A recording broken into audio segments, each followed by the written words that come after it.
Welcome to PM7 వార్తలు. గత BRS పాలనపై సీఎం రేవంత్ రెడ్డి ధ్వజమెత్తారు. 10 ఏళ్ల అధికారంలో ఉన్న కేసీఆర్ ఎస్ఎల్బీసీ టన్నల్ పడావు పెట్టాడని, నల్గొండ రైతులపై పగబట్టి ఎస్ఎల్బీసీని పూర్తి చేయలేదని మండిపడ్డారు. సూర్యాపేట జిల్లా హుజూర్ నగర్లో సన్న బియ్యం పంపిణీ పథకాన్ని సీఎం రేవంత్ రెడ్డి ప్రారంభించారు. ఈ మేరకు గత బీఆర్ఎస్ పాలనపై సీఎం రేవంత్ విరుచుకుపడ్డారు.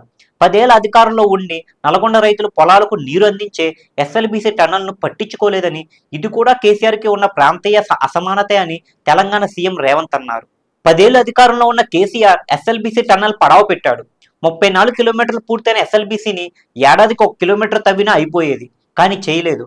పడావు పడిన ప్రాజెక్టులు పూర్తి చేయాలని మా ప్రభుత్వం ప్రయత్నిస్తుంది. 3 ఏళ్లలో కేసీఆర్ 1,00,000 కోట్లు మింగి కూలేశ్వరం కట్టాడు. 1,00,000 కోట్లు పెట్టి కట్టిన ప్రాజెక్టు 3 ఏళ్లలో కూలిపోయింది. కేసీఆర్ను ఉరేసినా తప్పులేదు అని సీఎం రేవంత్ ధ్వజమెత్తారు.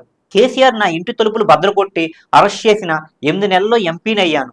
2006లో జడ్పీటీసీగా రాజకీయం మొదలుపెట్టిన నేను 2024లో ముఖ్యమంత్రి అయ్యాను. శకునం పలికే బల్లి కుడితిలో పడి చచ్చినట్లుగా ఇప్పుడు బీఆర్ఎస్ వాళ్ళ పరిస్థితి ఉంది. 3 కోట్ల మందికి సన్నబియ్యం ఇచ్చి తీరుతాం. 25 లక్షల మంది రైతులకు రుణమాఫీ చేశాను. ఇప్పటికే 5,000 కోట్ల రైతు భరోసా నిధులు రైతుల ఖాతాలో వేశాం. మిగిలిన 4,000 కోట్లు త్వరలోనే వేస్తాం. హుజూర్ నగర్కు వ్యవసాయ కళాశాల మంజూరు చేస్తానని సీఎం రేవంత్ అన్నారు. సూర్యాపేట జిల్లాలోని హుజూర్ నగర్లో సన్నబియ్య పంపిణీ పథకాన్ని ప్రారంభించిన సీఎం రేవంత్ రెడ్డి ఈ మేరకు గత బీఆర్ఎస్ పాలనపై రేవంత్ ఘాటుగా స్పందించారు. కాగా ఈ సందర్భంలో హుజూర్ నగర్కు వ్యవసాయ కళాశాల మంజూరు చేస్తానని సీఎం రేవంత్ అన్నారు. మిర్యాలగూడకు యంగ్ ఇండియా రెసిడెన్షియల్ స్కూల్ను మంజూరు చేస్తానని తెలిపారు. ప్రజాపాలన ప్రగతి బాట వైపు తమ ప్రభుత్వం నడుస్తుందని అన్నారు. తెలంగాణను దేశానికి నెంబర్ 1గా తీర్చిదిద్దుతామని సీఎం రేవంత్ తెలిపారు.